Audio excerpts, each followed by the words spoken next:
Agora é tempo de adorarmos ao Senhor por meio da sua palavra. E eu quero te convidar a você abrir a palavra de Deus em Isaías, capítulo 33, versículos 5 e 6. Enquanto você abre seu aplicativo ou sua Bíblia de papel, eu quero preparar o seu coração para essa leitura. Nós vamos ler um texto onde Deus está falando de um cenário de avivamento. Em Isaías 33, 5 e 6. Todo esse capítulo, na verdade, de Isaías 33. Mas eu queria que você imaginasse junto comigo, se Deus, e essa é a expectativa do meu coração, sei que essa é a expectativa do seu coração também, que Deus mande um avivamento para a nossa cidade, para o nosso país. Amém? Não é isso que a gente está esperando? Gente, eu estou nessa santa expectativa de ver um mover de Deus sobrenatural. Algo lindo nos nossos dias. E eu fico imaginando se esse mover de Deus se espalha pela nossa cidade, pela nossa nação, e sinais claros desse avivamento começam a mudar índices sociais da nossa cidade e do nosso país. Peguei alguns dados de Curitiba e da realidade que nós estamos vivendo.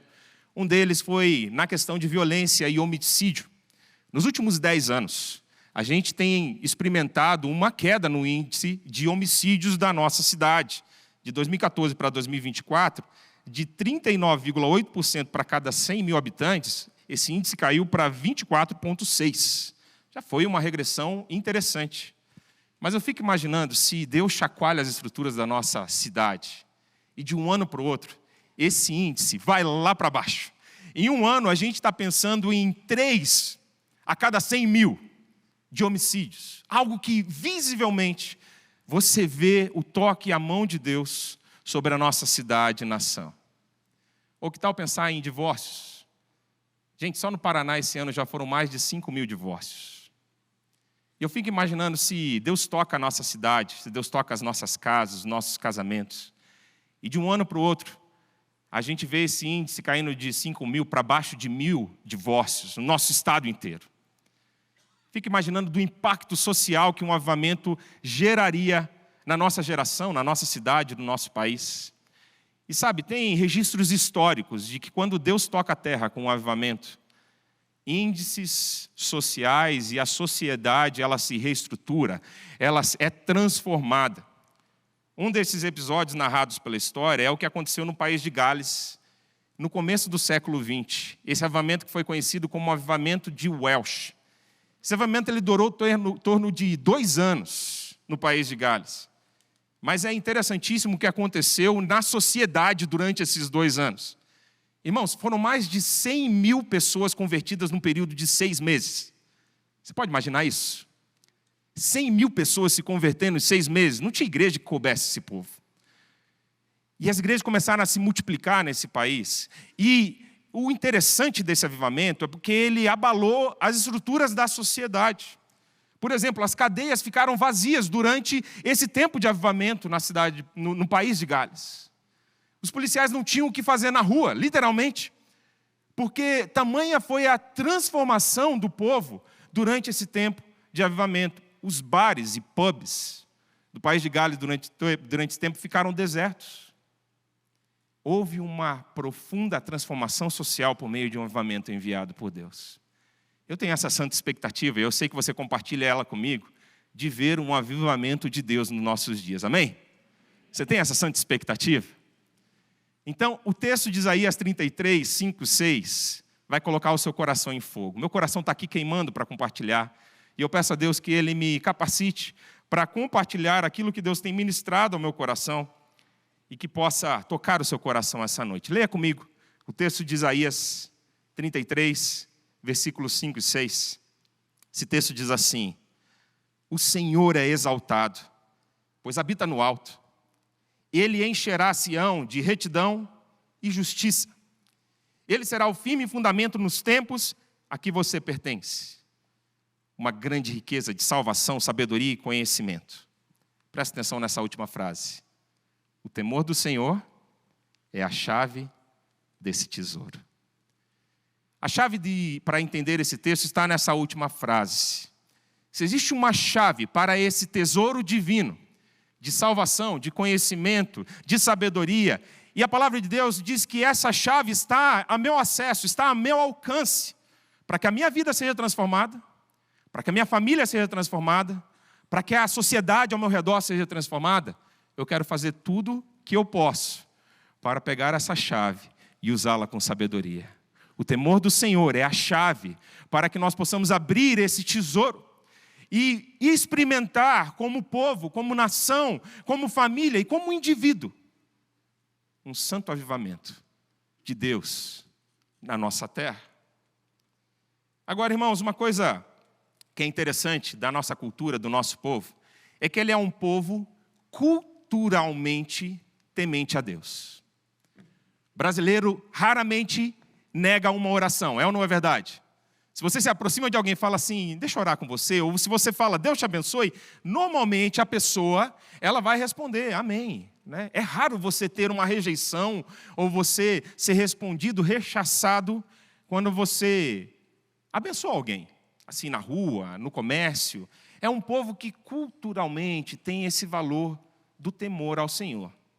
Eu já tive a oportunidade de morar em lugares onde isso já não é uma realidade mais. E as pessoas muitas vezes rejeitam uma oração, ou rejeitam uma fala de bênção de Deus, fazem pouco caso, mas ainda não é a realidade na maioria da nossa nação. Mas o que eu quero falar aqui hoje para vocês não é sobre um temor de Deus cultural. É um temor de Deus transformador. É um temor de Deus que não é só um sentimento, não é só algo que a gente aprende por um respeito, por uma tradição, mas é algo que ela vem de dentro por fora, que é gerado pelo Espírito de Deus, que é gerado pela palavra de Deus, e que nos coloca na postura certa para viver uma vida reta diante de Deus. É desse tipo de temor que eu quero falar com você essa noite, que é essa chave poderosa, para que a gente possa acessar esse tesouro divino que está à minha e à sua disposição. É isso que a palavra de Deus me diz. Agora, a primeira coisa que eu preciso parar para perguntar para a Bíblia é: o que é temer ao Senhor? Essa é uma das expressões bíblicas que ela merece uma reflexão mais profunda. Porque, se você for sincero comigo, a primeira coisa que vem na sua mente, quando eu falo de temor ao Senhor, qual é o primeiro sentimento que vem na sua cabeça? Provavelmente você responderia medo. É ou não é verdade? Essa é a primeira reação que gera. E deixa eu colocar aqui de uma forma lúdica, muito comum dos nossos dias, né? Pensa comigo naquela cena do filme Divertidamente 2, que está bem popular nesses dias. Quais das emoções teria que acionar o controle do seu cérebro para gerar esse sentimento de temor ao Senhor? Eu diria que não é só o medo. É uma mistura de amor, reverência, admiração, pavor, medo. O temor ao Senhor é uma mistura complexa de todos esses sentimentos. E o que eu quero te fazer refletir essa noite é que o temor do Senhor ele é mais do que um sentimento, é mais do que uma reação frente a algo que te espanta. Lógico que um encontro com o divino, um encontro com Deus, ele vai gerar um temor e um medo no seu coração. Mas a forma que a Bíblia me ensina a viver o temor ao Senhor é muito mais como uma postura de vida do que como um simples sentimento ou reação a uma ação de Deus. Tem que ser uma postura de vida. Tem que ser uma constância na minha vida. Tem que ser algo que cresce, se expande à medida que eu conheço Deus e a sua palavra. Cresce dentro de mim o assombro, o pavor, a admiração, o medo, a reverência, o amor por Deus e pela sua palavra, à medida que eu o conheço mais e mais. Tem uma frase que me ajudou a entender o temor ao Senhor na minha pesquisa dessas semanas, refletindo. Um dos pregadores, John Bevere, ele fala que temor ao Senhor é quando Deus infunde em você o amar profundamente aquilo que Deus ama e odiar profundamente aquilo que Deus odeia. É quando Ele consegue infundir dentro de você e de mim esses dois extremos. Amar com intensidade aquilo que Ele ama e odiar com intensidade aquilo que Ele odeia. Isso é gerar o temor de Deus no meu e no seu coração. A Bíblia ela é riquíssima em falar sobre esse termo. Tem várias citações. Por causa do tempo, eu vou limitar algumas referências aqui. Talvez a mais conhecida, você talvez consiga falar junto comigo no livro de Provérbios, capítulo 1, versículo 7. A Bíblia diz que o temor ao Senhor é princípio da sabedoria. É o princípio da sabedoria. Mas espera aí, Daniel, você está falando que quem não teme a Deus não é sábio? Bom, de acordo com a Bíblia, existe uma diferença entre a sabedoria humana e a sabedoria divina. E a Bíblia vai dizer que você só começa a ser sábio, na perspectiva de Deus, do momento em que esse temor é gerado dentro de você. É a partir desse momento que você começa a entender a sabedoria divina. Não estou falando da sabedoria humana, mas da sabedoria que vem do alto. Bom, o Novo Testamento vai nos dizer, e Paulo vai nos dizer, que temor do Senhor também é um sentimento que precisamos experimentar no caminho de santificação. Por exemplo, Filipenses 2:4, Paulo diz assim: ponham em prática a salvação de vocês com temor e tremor. Essa continuidade da obra da salvação na nossa vida, que é a santificação. E qual é a postura, irmãos? Que o meu coração e seu coração precisa bater em consonância com o coração de Deus. É uma postura de reverência, de temor, de santidade, essa busca por santidade. Bom, eu acho interessantíssimo a conclusão do livro de Eclesiastes. Se você já leu o livro de Eclesiastes, você sabe que ele é um livro, alguns falam um livro azedo. Porque Salomão está escrevendo no final da sua vida, depois de uma vida, e lembre que Salomão foi abençoado por Deus como o homem mais sábio do mundo. E depois de uma vida buscando esse conhecimento, essa sabedoria, ele chega a uma conclusão no livro de Eclesiastes. Durante todo o livro, ele está falando: olha, tudo é vão na terra, é correr atrás do vento, nada faz sentido. Trabalhar não faz sentido, descansar não faz sentido, ter riqueza não faz sentido, ser pobre não faz sentido. Ele está fazendo essa reflexão. Mas o final do livro de Eclesiastes, ele conclui dando para você e para mim um resumo da vida dele e do que ele buscou nessa sabedoria que Deus lhe deu. Eclesiastes 12, 13, 14 diz assim: de tudo que se ouviu, aqui está a conclusão. Tema a Deus e obedeça aos seus mandamentos, porque isso é o essencial para o homem. Olha a conclusão do livro. Olha a conclusão dessa busca por sabedoria, o temor do Senhor. Agora, o que acontece no meu e no seu coração quando esse temor do Senhor, como uma postura de vida, começa a tomar conta da gente? A um nível individual, você sai do centro da sua vida. Não é você que controla mais a sua vida. E agora, a pergunta da sua existência passa a ser: o que Jesus quer fazer com a minha vida? Tem um romance cristão lindíssimo. Se você não leu esse romance cristão, você precisa ler. Que é Em Seus Passos, o que faria Jesus? Um cristão que entendeu o temor ao Senhor, ele começa a se perguntar em toda situação de crise, de dúvida, questões que ele quer agradar a Deus, ele faz uma pergunta simples: no meu lugar, o que Jesus faria? E essa pergunta, ela transforma o seu olhar para muitas e muitas situações. O que acontece quando o temor do Senhor toma conta de uma casa? E aqui eu vou lembrar da nossa conferência, né? Porque a sua casa se torna uma casa de glória. Um lugar dedicado ao Senhor. Um lugar agradável a Deus. Um lugar onde você quer viver experiências do alto com os seus. Que aquele lugar seja um lugar consagrado ao Senhor. É isso que acontece quando o temor do Senhor toma conta da sua casa. As coisas não vão continuar o mesmo. Porque aquela casa se torna uma casa consagrada a Deus. Agora, pensa junto comigo, nós estamos nessa expectativa do Hora Curitiba. O que acontece quando um povo se levanta para conclamar um movimento de jejum e oração numa cidade? O que acontece? Um Hora Curitiba acontece.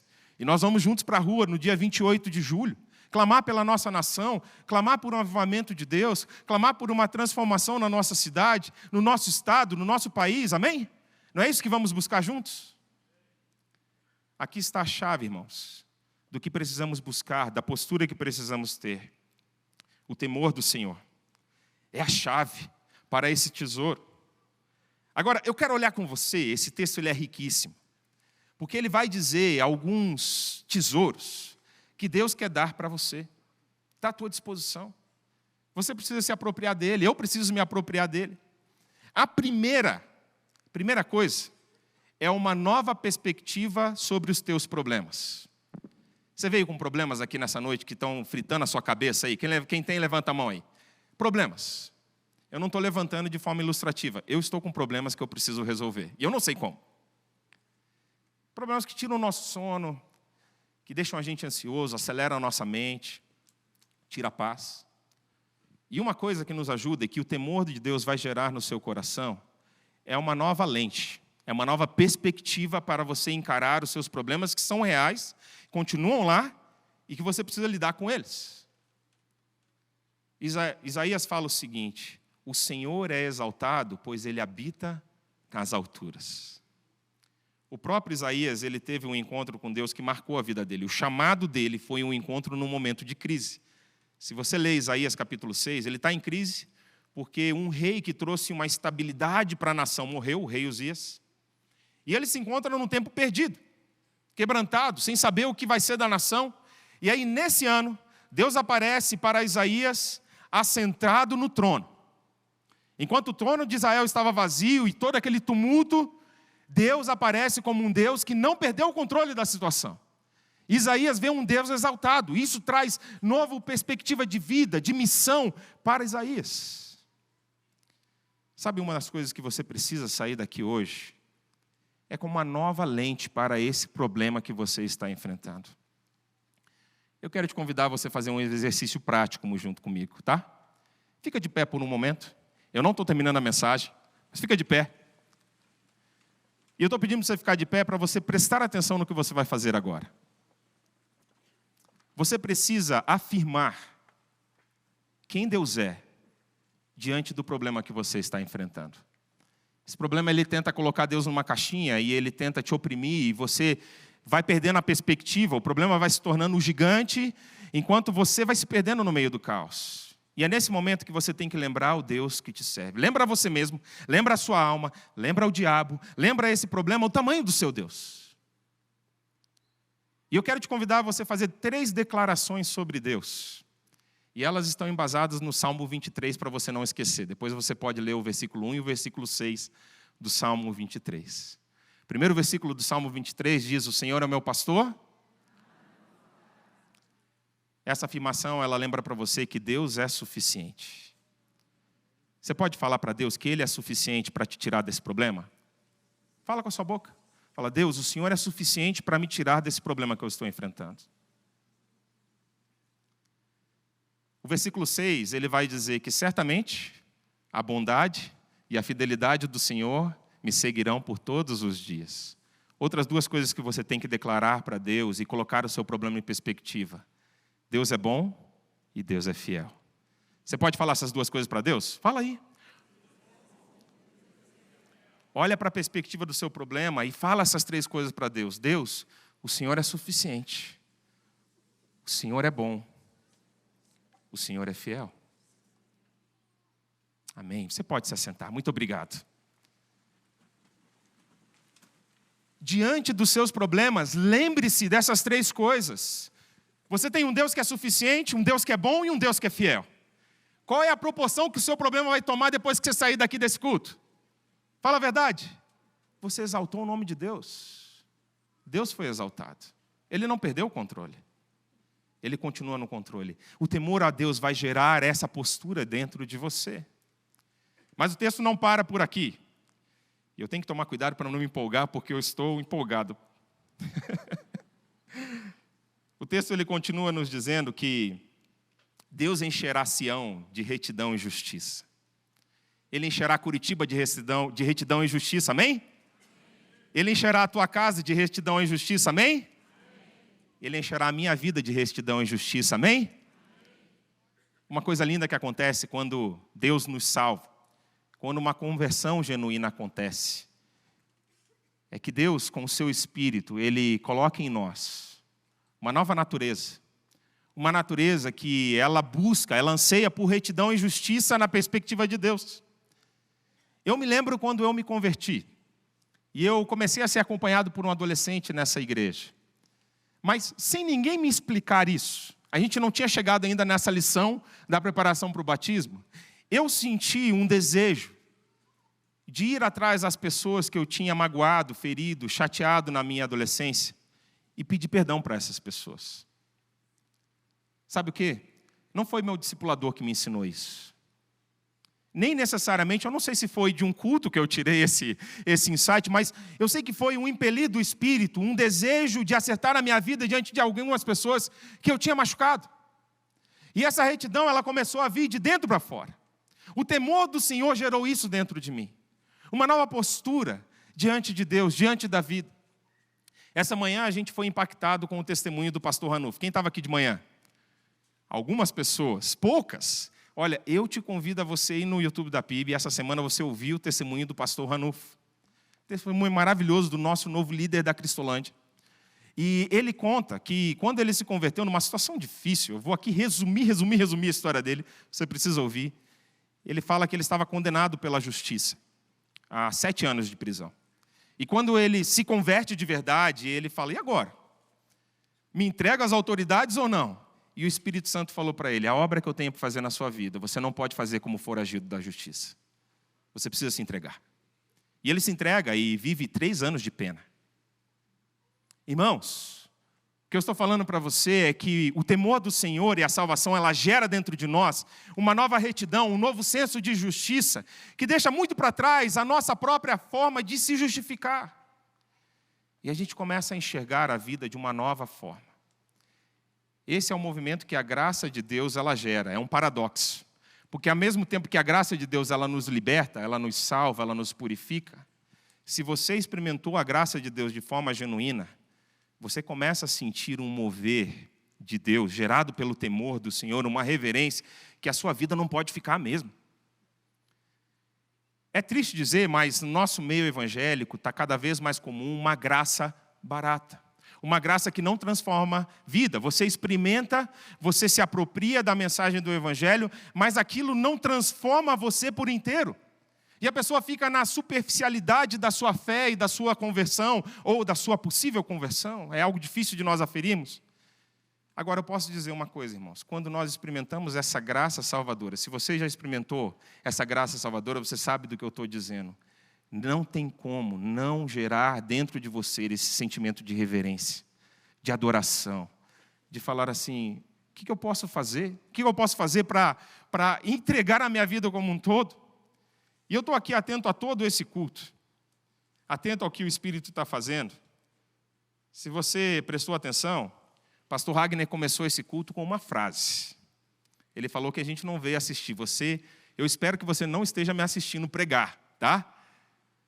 O que você está aqui é num exercício de reflexão bíblica, de adoração, de busca pela palavra, do Espírito Santo te constrangendo, te transformando. E o pastor Wagner, ele nos desafiou a pensar, o que você veio oferecer aqui hoje? Irmãos, a minha resposta diante dessa mensagem é uma só. Eu preciso oferecer minha vida inteira para Deus. Quando você experimenta essa graça poderosa, só tem uma atitude que você quer render a sua vida, que você quer responder a essa graça que te libertou. Você sabia das mazelas que você estava, das mazelas da sua alma. E só tem uma resposta, irmão. Jesus, está aqui a minha vida por inteiro. Faz dela o que você quer. Jesus, a tua vida, a tua graça me transforma, a tua graça me constrange, a tua graça me lava, a tua graça me purifica, a tua graça transforma a minha moralidade, transforma a minha ética, transforma a minha mentalidade, transforma tudo. Irmãos, cuidado para não estar vivendo uma graça barata. Porque a graça de Deus ela vai ter esse efeito profundo do temor de Deus no meu e no seu coração. Uma pergunta, você já experimentou essa graça profunda? Você já experimentou esse temor de Deus crescendo dentro da sua alma? E ao mesmo tempo que você se sente liberto, livre, solto, para uma vida nova, você sente uma contrição, falando assim, só tem uma resposta a isso tudo. Eu preciso me entregar por inteiro. E aqui está o último tesouro que essa chave abre. Para mim, essa é o mais profundo de todo. A palavra de Deus diz que num tempo de avivamento como esse, que eu espero ver com meus próprios olhos e participar com toda a minha vida, me entregar para esse mover de Deus, ele faz uma promessa linda que eu gostaria muito de ver sendo cumprida sobre a nossa nação. Ele diz, Deus será o firme fundamento nos tempos a que você pertence. Amém? Você imagina Deus sendo o firme fundamento dessa cidade? Deus sendo o firme fundamento de cada casa dessa igreja? O firme fundamento da minha vida? Eu creio, eu quero ver essa promessa sendo cumprida. E ele fala, uma grande riqueza de salvação, sabedoria e conhecimento. Quando o temor do Senhor é a chave desse tesouro. E sabe, irmãos, a gente vive em tempos muito difíceis, onde a sociedade muda de tendências e de coisas, onde muitas pessoas baseiam a sua vida em coisas tão passageiras.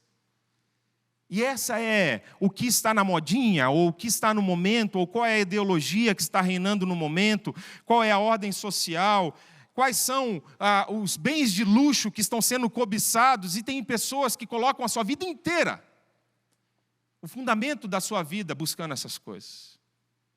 Jesus já disse que colocar a sua vida nessas coisas é como construir a sua casa sobre areia. Vem a tempestade e desmorona tudo, gente. A palavra de Deus diz que nós precisamos colocar a nossa casa sobre firmamento sólido. E qual é esse firmamento?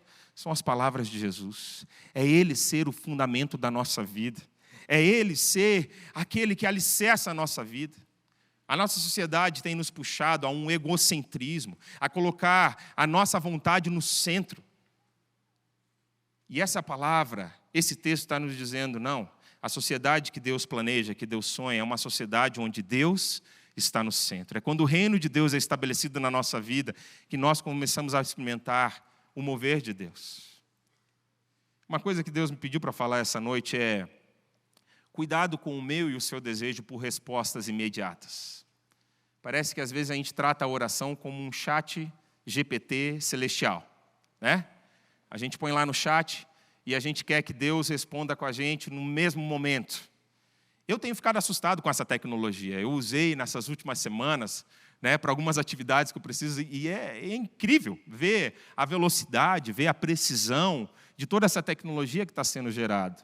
Mas muitas vezes a gente está sendo empurrado a um imediatismo, a um pragmatismo, a um egocentrismo, que eu quero todas as respostas, e quero rápido, e quero no meu tempo, e quero do meu jeito.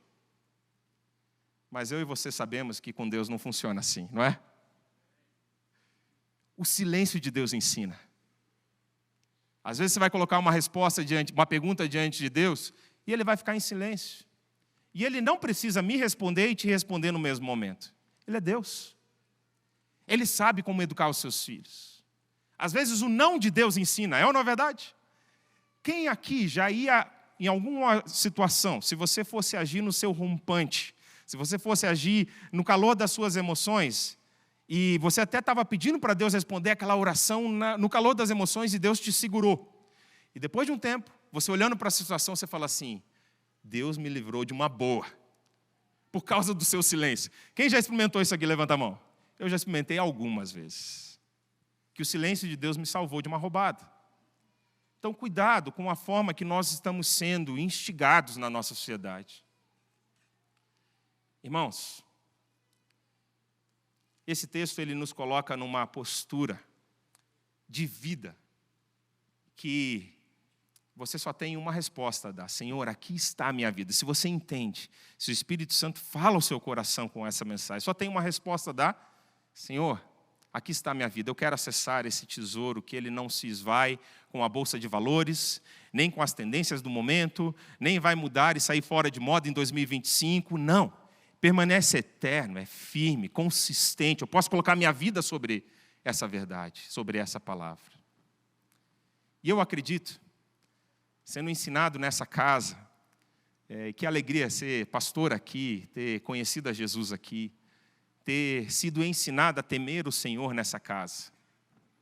Eu aprendo que toda vez que a palavra de Deus é pregada, eu preciso dar uma resposta a ela. A minha resposta pode ser indiferença. Agora, eu preciso ter uma resposta, uma atitude de adoração, uma atitude de entrega, quando a palavra de Deus me confronta e ela me ensina algo que eu não estou vivendo ou que eu preciso melhorar e crescer. A palavra de Deus hoje, ela falou de 3 tesouros. E eu quero enfatizar esses 3 finais aqui. Que a palavra de Deus diz que vai haver riqueza, fartura, em momentos em que Deus se revela e que o temor do Senhor é revelado no meio do seu povo. Minha oração para esse culto, para esse momento como igreja, é que Deus se revele de uma forma sobrenatural aqui. E eu tenho 2 convites para fazer nessa noite. Te convidar a você responder a essa mensagem espiritual e colocar a sua vida diante do Senhor. O primeiro convite é um convite para a transformação que eu estou aqui falando nessa noite, a salvação. Esse dom e essa graça de Deus que nós podemos acessar e viver quando entregamos a nossa vida a Ele. E eu quero, nesse momento, pedir para que os pastores da igreja venham aqui na frente, possam se posicionar aqui, diáconos que estão aqui presentes, líderes de célula que queiram se posicionar aqui na frente junto comigo, para acolhermos o povo que está tendo um encontro com Deus nessa noite. Uma das coisas que nós temos sido abençoados nessa igreja é ver pessoas se encontrando com Deus em todos os cultos. Ver pessoas sendo tocadas pelo Espírito Santo em todas as mensagens, em todos os momentos que a igreja se reúne. E sabe, tem um primeiro convite que eu quero fazer a você. Se hoje à noite você sente esse toque do Espírito e você sente esse desejo de você se render a Deus numa atitude de entrega, numa atitude de adoração. Talvez você foi educado na sua casa, assim como eu, a temer ao Senhor. Eu aprendi o Pai Nosso, eu aprendi a ler a Bíblia, eu aprendi a ser reverente, a ser respeitoso. Mas você ouviu aqui durante toda essa mensagem que eu estou falando de um outro tipo de postura. Eu estou falando de uma postura de transformação, de salvação. Quando Deus entra na sua vida e Ele começa essa grande transformação. Eu quero convidar toda a igreja a se colocar em pé nesse momento. A você afastar ou você inclinar os seus bancos para facilitar a movimentação. E eu quero fazer 2 movimentos de resposta. Uma primeira direcionada àqueles que, pela primeira vez, ou segunda, terceira, e deixa eu te dizer uma coisa, tá? Quando eu estava nesse processo de conhecer a Jesus, eu perdi a conta de quantas vezes eu vim aqui na frente orar e entregar a minha vida a Jesus. Porque é um processo de entrega. A salvação ela é instantânea. Naquele momento em que foi uma entrega genuína, Deus selou o meu coração. Mas para mim, a minha sensação é que foram meses e meses atendendo os apelos do pastor Pascoal, tá? Então se você já saiu do seu lugar uma vez, mas você está nesse momento de contrição, de transformação, Deus está falando com você. Eu quero te convidar a você não resistir à voz do Espírito, mas a você ter uma entrega nessa noite. E você falar: Jesus, eu não quero brincar com o Senhor. É coisa séria o temor do Senhor. Eu quero ter esse senso de justiça e retidão. E eu quero entregar a minha vida por inteiro. Esse é o primeiro movimento que eu quero convidar a igreja a responder. E se você está sentindo essa voz do Espírito te convidar, vem aqui na frente agora, em nome de Jesus. Os pastores da igreja estão aqui para orar com você. Sai do seu lugar e nesse momento, nesse ambiente, fale: Senhor, eu quero entregar a minha vida. Eu quero, Senhor, experimentar esse tesouro. Eu quero colocar a minha mão nesse tesouro espiritual. Eu quero ter uma nova postura de vida diante dos problemas, diante das dificuldades. Em nome de Jesus, se esse é o seu caso, se Deus está falando com você, se você está sentindo esse agir do Espírito na sua vida, e está falando: é comigo. Você olha para um lado, você olha para o outro, vê se alguém está se mexendo, é com você mesmo. Se Deus nessa noite está mexendo no seu coração, se você está lá na galeria, pode vir aqui, vamos orar juntos. Esse é um tempo de marco do Senhor na sua vida. É um tempo de renovo, é um tempo de entrega, é um tempo de decisão. É um tempo de firmar compromissos e alianças com o Senhor. Nós queremos te dar um abraço, te ajudar a dar o próximo passo. Então, se você está assim, falando: Senhor, eu quero me entregar. Eu quero que esse temor do Senhor faça parte da minha vida. Eu quero te convidar nesse momento, em nome de Jesus, a você sair do seu lugar e vir aqui na frente. Amém. Amém. Deus seja louvado. Deus seja louvado. Que bom ver Deus mais uma vez nos visitando com salvação nessa noite. Agora eu quero convidar a igreja para um segundo movimento. E esse é um movimento que você já pode ter experimentado a salvação do Senhor, o selo do Espírito. Mas eu quero te dar a oportunidade de você marcar essa noite de um renovo do Senhor na sua vida. Porque a Bíblia diz que existe também uma riqueza de conhecimento e sabedoria. E talvez você está aqui sendo impactado por essa palavra de Deus e você quer responder e vir aqui na frente e orar e se entregar e falar: Senhor, eu preciso de uma sabedoria e conhecimento celestial. Os meus recursos já não estão dando para o meu problema, as minhas necessidades são maiores do que eu consigo suprir. Eu quero te convidar, se essa é a situação sua essa noite, se você quer pedir ao Senhor: Senhor, me visita com conhecimento e sabedoria vinda do alto, e eu entrego a minha vida, eu dedico a minha vida ao Senhor, eu quero buscar essa sabedoria e conhecimento, que ela encha a minha vida, a minha casa, e você quer vir aqui na frente numa atitude de contrição, de entrega, eu quero te convidar a você se juntar aqui nesse momento de oração. Vem, em nome de Jesus. Esse segundo convite não é só para quem não teve uma experiência com o Senhor, mas você que já conheceu a Jesus e foi impactado pela palavra de Deus, falando: Senhor, eu preciso de um conhecimento e sabedoria que vem do alto. Toca a minha vida, Senhor. Toca a minha história, Senhor. Busca o Senhor. Adora o Senhor, igreja. Esse é o momento de você interceder. Esse é o momento de você buscar ser cheio do Espírito de Deus, cheio desse temor do Senhor. E eu quero orar nesse momento, entregando essa palavra ao Senhor, entregando essas vidas que estão se dedicando ao altar de Deus. Senhor, obrigado, Senhor. Obrigado porque a sua palavra gera um santo temor dentro de nós, Pai. Senhor, obrigado porque a tua palavra gera um temor que é mais do que um sentimento, é mais do que uma reação. Ela se torna uma postura de vida, Senhor. Ela se torna algo que nós perseguimos, Senhor, que nos enche de espanto, que nos enche de medo, que nos enche de pavor, mas nos enche de admiração, de reverência, de amor, de alegria, quando somos tomados por esse sentimento. Senhor, eu te louvo por aqueles que estão experimentando isso pela primeira vez essa noite, Senhor. É tão tremendo, Senhor, quando somos visitados com a sua salvação, quando a tua graça nos alcança e começa a transformar a nossa vida, transforma a vida de cada um aqui, Senhor, que veio nessa noite buscar essa riqueza de salvação que há no Senhor. Que eles encontrem a graça que liberta e que transforma. Que eles encontrem o Jesus que os abraça na sua necessidade, na sua luta, no seu desespero. E que eles possam encontrar um firme fundamento para as suas vidas. Retidão e justiça que vai além daquilo que experimentamos. Um Senhor exaltado que está acima dos nossos problemas. Nós te louvamos assim nessa noite. Rendemos a nossa vida a ti, Senhor. Esse culto é para render a nossa vida a ti. É para te entregar a nossa adoração.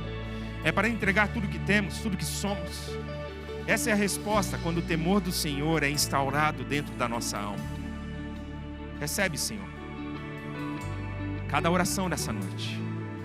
Nós entregamos as nossas vidas em nome de Jesus. Amém, amém. Uma salva de palmas ao Senhor Jesus. Deus seja louvado. Você pode ir voltando para o seu lugar. Nós vamos celebrar a ceia do Senhor em alguns instantes. Que Deus abençoe e transforme a sua vida poderosamente.